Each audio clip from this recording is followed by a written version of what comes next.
Notre journaliste Katharina Kloss cherche un appartement à Paris. Une démarche pas évidente dont elle nous parle ce soir.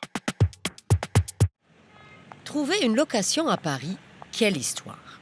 Dans l'escalier, ils sont déjà une centaine à faire le pied de grue avec leur dossier. Déco ringarde, plafond du couloir qui s'écaille, tapisserie jaunie. Voilà ce que l'on aperçoit par l'embrasure de la porte. Ah, génial s'exclame un couple qui vient de terminer son sprint de 2 minutes à travers l'appart. Seulement 1 500 € pour 40 mètres carrés, douche moisie comprise.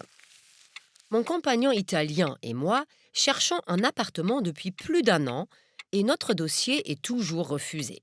Et pourtant, nous voilà à nouveau en train de faire la queue avec cette angoisse sourde. Comment monter l'armoire en chêne massif au 6e sans ascenseur par l'étroit escalier en colimaçon? Vous gagnez aussi 3 fois le loyer, demande le couple devant nous.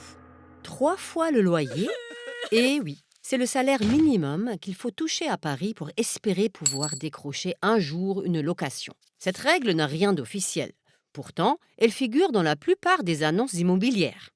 Concrètement, pour un 43 mètres carrés avec vue sur le périph', nous devrions gagner au moins 4 500 € par mois. Net, évidemment. Autre condition, être en CDI, en contrat à durée indéterminée, et avoir terminé sa période d'essai. Il n'en reste pas moins que si la règle du 3 fois le loyer avait été vraiment légalisée, de nombreux locataires se retrouveraient à dormir sous les ponts de la Seine.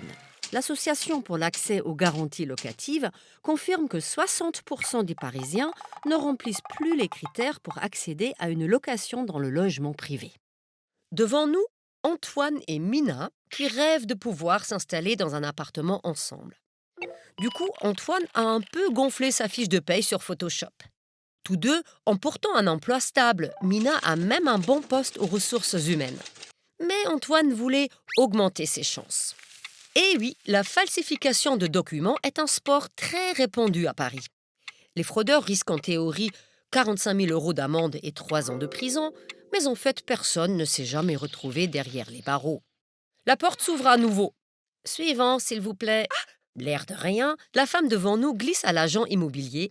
Mes parents ont un château en Bourgogne. Pas bon pour nous. Mes parents ne possèdent qu'un pavillon en Allemagne. Ceux qui ne trichent pas ou qui n'appartiennent pas à la grande bourgeoisie française doivent avoir d'autres arguments. Tu peux m'envoyer à nouveau tes 3 derniers bulletins de salaire, ai-je supplié ma mère la veille au soir. Car en France, il n'est pas rare qu'il faille demander à ses parents de se porter caution, même quand on a la trentaine bien tassée. Que les parents doivent eux aussi gagner 3 fois le loyer, cela va de soi. Enfin, c'est notre tour. Mais là, catastrophe.